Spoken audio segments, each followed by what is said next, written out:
नमस्कार दोस्तों, स्टडी विज्ञान प्रकाश में आप सभी का हार्दिक स्वागत है। तो अक्टूबर का आज तीसरा दिन है। जैसा कि आप लोग जानते हैं कि यूपी में टीजीटी पीजीटी के कुल 4,163 पदों पर भर्ती के लिए 16 जुलाई 2022 तक आवेदन मांगे गए थे। अब इन अभ्यर्थियों की लिखित परीक्षा के लिए जो तैयारियां चल रही हैं उसके बारे में बात करते हैं। फिलहाल फ्रेंड्स, अगर बात करें तो यहाँ पर टीजीटी और पीजीटी में कोई ख़ास ज़्यादा पद नहीं थे। इससे ज़्यादा पद तो ईएमआरएस में आए थे, लगभग 10,000 पद थे ईएमआरएस में। हालांकि ईएमआरएस में भी अब जो स्टे है वो ख़त्म हो चुका है। परीक्षा कब तक होगी तो जानकारी मिल रही है कि परीक्षा जो है सीबीएसई करवाएगा। ईएमआरएस के बारे में बात कर रहे हैं कि ईएमआरएस की जो परीक्षा है वो सीबीएसई करवाएगा और 17 अक्टूबर के बाद मीटिंग होगी ईएमआरएस की, और कोर्ट की ओर से जो डिसीजन लिया जाएगा उसके मुताबिक आगे रणनीति बनाई जाएगी कि परीक्षा कब तक हो, कहाँ पर हो। ऑल ओवर इंडिया में इसकी परीक्षा होनी है तो निश्चित रूप से समय लगेगा। एनीवे, इस पर एक वीडियो मैंने बनाया था, उसको आप लोग देख लीजिएगा। बात करते हैं यूपी टीजीटी पीजीटी परीक्षा के बारे में। तो दोस्तों, यूपी टीजीटी पीजीटी परीक्षा इतना ज़्यादा वक्त बीत चुका है कि अभ्यर्थी जो हैं वो मतलब उकता गए हैं। उनको लगता है कि आखिर परीक्षा होगी तो कब होगी। आगे लोकसभा के चुनाव भी हैं तो चुनाव आचार संहिता, खैर उसका कोई प्रभाव इस पर पड़ेगा नहीं क्योंकि परीक्षा ही करवानी है। विज्ञापन, आवेदन, सब प्रक्रिया पूरी हो चुकी है। अब जो सारा दारोमदार है वो नए आयोग पर है। नया आयोग कहाँ पर बनेगा? प्रयागराज में बनेगा, लेकिन कहाँ, किस बिल्डिंग में ये काम करेगा, अभी इस पर कोई डिसीजन सामने आता दिख नहीं रहा है। अक्टूबर का महीना चल रहा है और जब तक नया शिक्षा आयोग, शिक्षा सेवा चयन आयोग जिसको नाम दिया गया है, जब तक उसका गठन नहीं होता है तब तक ये क्लियर नहीं हो पाएगा कि ये जो परीक्षा होगी कब होगी, क्योंकि परीक्षा तो शिक्षा सेवा चयन आयोग को ही करानी है। फिलहाल अगर एक जनरल आइडिया लगाएं तो यहाँ पर अक्टूबर के महीने में उम्मीद है कि आपका जो आयोग है वो गठित कर लिया जाएगा, क्योंकि काम जो है वो तेज़ी से हो रहा है। और जो माध्यमिक शिक्षा परिषद बोर्ड की जो बिल्डिंग है एलनगंज में, मुख्यालय वही बनने की संभावना ज़्यादा है और शायद वहीं पर ही नया आयोग जो है काम करना शुरू करेगा। ठीक है, परीक्षा कब तक हो जाएगी तो देखो, वर्तमान में जो सिचुएशन बन रही है उसके मुताबिक ये परीक्षा नवंबर में तो पॉसिबल नहीं है, दिसंबर में भी संभव नहीं लग रहा है। जनवरी फरवरी में परीक्षा जा सकती है। और आप लोगों में से कई सारे लोगों ने पूछा था कि यूपी में टीजीटी पीजीटी की परीक्षा कब तक होगी, तो देखो एटलीस्ट जनवरी, ठीक है, उसके पहले इस परीक्षा के होने की कोई उम्मीद नहीं है। और यहाँ पर बस बताना यही था कि जनवरी को आप टारगेट करके अपनी तैयारी को आगे बढ़ा सकते हैं। देखो, यूपी टीजीटी को क्रैक करने में सबसे अच्छी बात ये होती है ना कि यहाँ पर आपको केवल आपका जो सब्जेक्ट है उसी को अच्छे से पढ़ना पड़ता है। यहाँ पर जीएस या फिर रीजनिंग कुछ भी नहीं पूछा जाता है, कोई भी नेगेटिव मार्किंग नहीं होती है। अच्छी बात है, आप अपने विषय को अच्छे से तैयार कर लें, आपका सिलेक्शन हो जाएगा। ठीक है, कुल 125 प्रश्न, अगर उसमें से 100 प्रश्न आप सही कर गए तो तय मानिए कि आपकी नौकरी लग गई।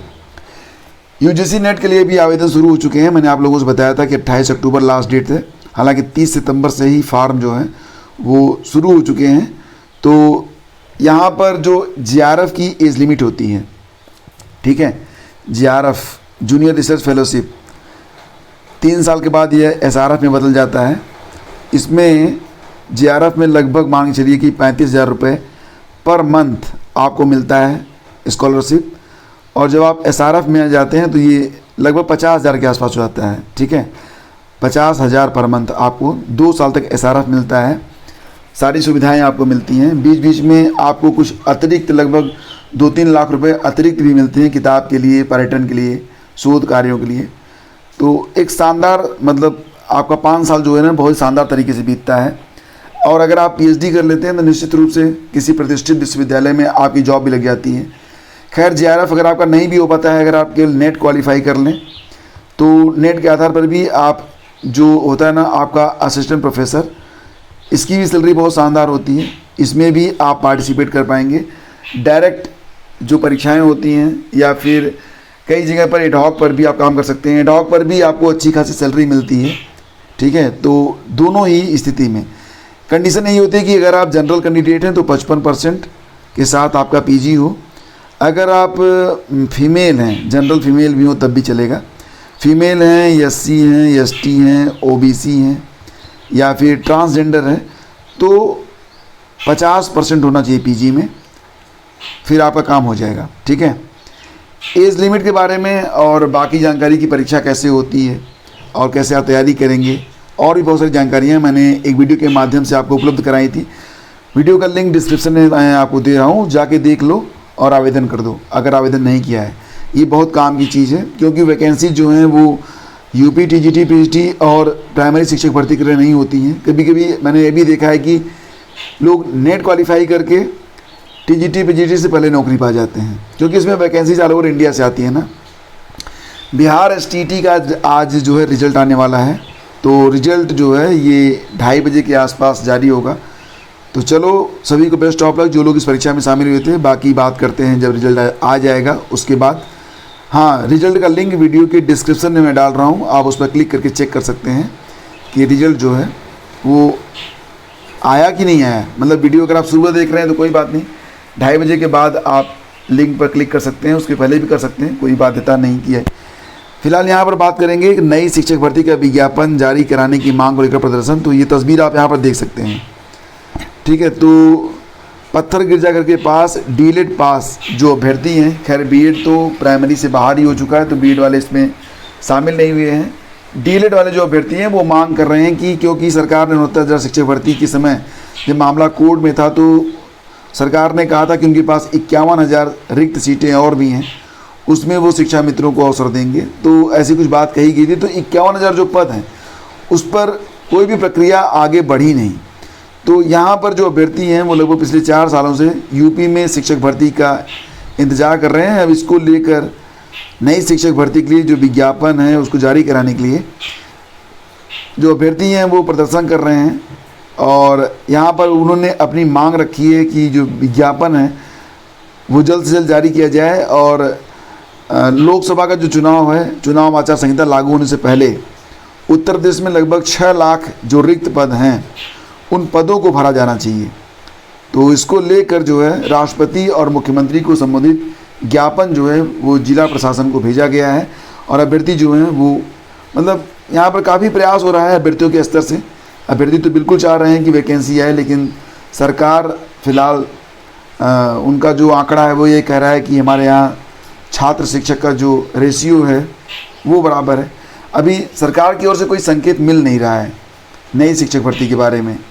अब नई शिक्षक भर्ती के बारे में क्या बात करें, आपको तो पता ही है कि डिग्री कॉलेज शिक्षक भर्ती यानी कि यूपीएचईएससी के द्वारा जो असिस्टेंट प्रोफेसर के लिए विज्ञापन जारी हुआ, साथ ही साथ जो टीजीटी पीजीटी के लिए विज्ञापन जारी हुआ था, उसके बारे में भी अभी कोई स्पष्ट संकेत सरकार की ओर से नहीं आ रहे हैं। खैर आगे बढ़ते हैं और आपको बताना चाहेंगे पीईटी की परीक्षा ये हर साल बिल्कुल तय समय पर करवा ली जाती है। पहली साल लगभग कुल मिला के 18 लाख के आसपास अभ्यर्थी परीक्षा में शामिल होते हैं। दूसरी साल लगभग फॉर्म भरते हैं 37 लाख, परीक्षा में बैठते हैं 25 लाख। अब तीसरी बार ये परीक्षा होने वाली है, इसमें भी लगभग इस बार 21-22 लाख आवेदन आए हैं और परीक्षार्थी कितने होंगे ये तो परीक्षा होने के बाद ही पता चलेगा। 28-29 अक्टूबर को परीक्षा है और इस परीक्षा में भी अगर आपके अंक 75 से कम हुए तो मतलब कोई विशेष मतलब बनता नहीं, क्योंकि अगर सीटें जो है वैकेंसी में जैसे कि मान लो लोअर पीसीएस की वैकेंसी आती है तो ये तो पता है कि 600-700 वैकेंसी रहेगी। ऐसी कंडीशन में अगर 75 से कम आपका स्कोर है तो फिर कोई मतलब नहीं बनता है। एक समय ऐसा भी था जब यूपी डायरेक्ट परीक्षाएं करवाता था, मुझे वो बेहतर लगता था, क्योंकि भाई इस बार मेरी तैयारी नहीं हो पाई तो अगली बार कहीं से मन में कोई आग लगी है, चोट लगी है तो आदमी अपनी सारी ऊर्जा झोंक देता था, इस बार न सही अगली बार सही, ये ऐसा हो जाता था। लेकिन इस बार तो बड़ी अजीब स्थिति है, एक परीक्षा में अगर आपका गड़बड़ हुआ तो आगे साल भर के लिए जो परीक्षाएं होती हैं वो सब। तो यहाँ पर आपको फोकस ये करना है कि कम से कम मई से लेकर सितंबर तक का जो करंट है वो आप अच्छे से तैयार करें। रीजनिंग और मैथ पर भी फोकस करें। एक स्ट्रेटजी वीडियो आप लोगों को ज़रूर देखना चाहिए जो कि आज या शायद कल तक मैं अपलोड कर पाऊँ, क्योंकि थोड़ा सा व्यस्त होने के कारण जो है समय कम मिल पा रहा है। हाँ, ये PDF आप लोग ले लीजिए। आप लोग चाय समोसा और जगहों पर 25-30 रुपये खर्च कर देते हैं, लेकिन किताबों पर पता नहीं क्यों इतना सोचते हैं। ठीक है, ये आपके करियर की बात है। ठीक है, तो सारी चीज़ें हैं, और जो पूरे साल का करंट अफेयर है वो भी मैंने यहाँ पर कंपाइल कर दिया है। तो ये 2 कंपाइलेशन है। टीईटी के लिए तो आपका, पीईटी के लिए तो आपका यहाँ से काम चल जाएगा मई से लेकर सितंबर तक का, लेकिन अगर आगे तैयारी कर रहे हैं तो ये करंट अफेयर आपके लिए नेसेसरी होगा। अभी समय है, ठीक है, अभी नहीं कुछ भी बिगड़ा है। अगर अभी भी जाग जाएंगे तो आगे चल के चीज़ें बेहतर हो सकती हैं। देखो, आपको लोगों को लीड करना पड़ेगा। ठीक है, एक बहुत जनरल बात बताता हूँ आपको, आपकी जो तैयारी होगी वो औरों से अगर बेहतर नहीं है तो आप औरों से आगे कैसे रहेंगे, ये सवाल आप खुद से करिएगा। अगर तैयारी बेहतर करनी है तो निश्चित रूप से आपको जो है औरों से ज़्यादा मेहनत करनी पड़ेगी। तो मेहनत से मत घबराइए, एक काम और करिए, चैनल को सब्सक्राइब करके जाइए, क्योंकि यहाँ पर आपको जो चीज़ें मिलती हैं वो कहीं और नहीं मिलेंगी। और अगर आपने इस चैनल को सब्सक्राइब नहीं किया ना, यकीन मानिए बहुत कुछ खोएंगे आप। Thank you, have a great day, जय हिंद।